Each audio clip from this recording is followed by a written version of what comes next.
6 months after a powerful congressional committee began investigating Rikers Island, the chair of that committee and 2 other members say the conditions at the notorious jail complex remain unacceptable, and they are calling on Mayor Adams to do more to fix it. Kevin Fry in our Washington, D.C. bureau joins me now with the details of a story first seen on New York One. Good evening, Kevin.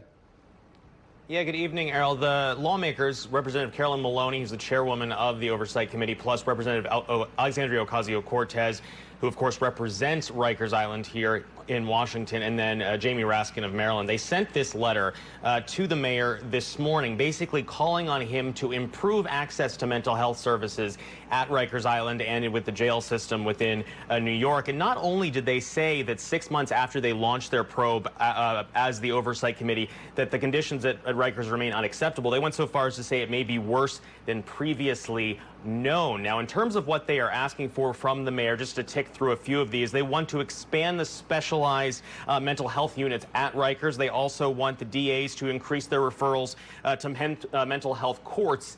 Instead, as part of the letter, they say this, that New York City jails often lack adequate mental health services, which has contributed to unsafe conditions for detainees and staff working within the jail complex. We had a chance to speak with Carolyn Maloney a little earlier today. Here's some of what she told us.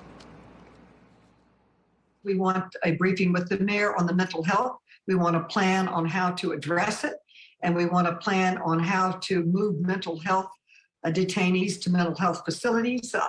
And at this point, we have the highest number that we've ever had at Rikers, and half of them are diagnosed with mental health. Clearly, we need to address this problem. A couple other notes from what Carolyn Maloney told us. She said that they want another tour of Rikers. If you remember, Maloney, Ocasio-Cortez, and a few other lawmakers got to go inside Rikers last fall. They also want to be able to tour some of the city's own mental health facilities.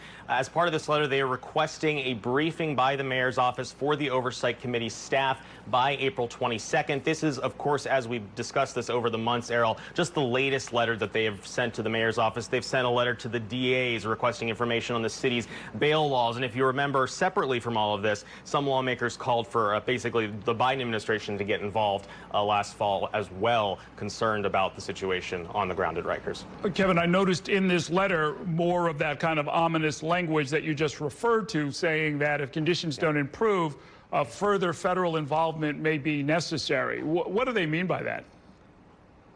Well, that kind of remains the big question, of course, because there already is federal oversight. And if you remember, there was that report from the Federal Monitor just a couple weeks ago that again stressed and continued to underline the issues when it comes to staffing at the jail, and that the high violence rates that continue to persist there several times higher than in other similar facilities. So that continues to be kind of the question of how much federal involvement and where that goes next. Maloney did say when we talked to her today that, look, this is something where if you want to have more funding or to do more mental health services, for example, the federal government probably could step in there to help with funding that or providing the necessary resources to do so. At least that's kind of where she was certainly going in her conversation with us today. Okay.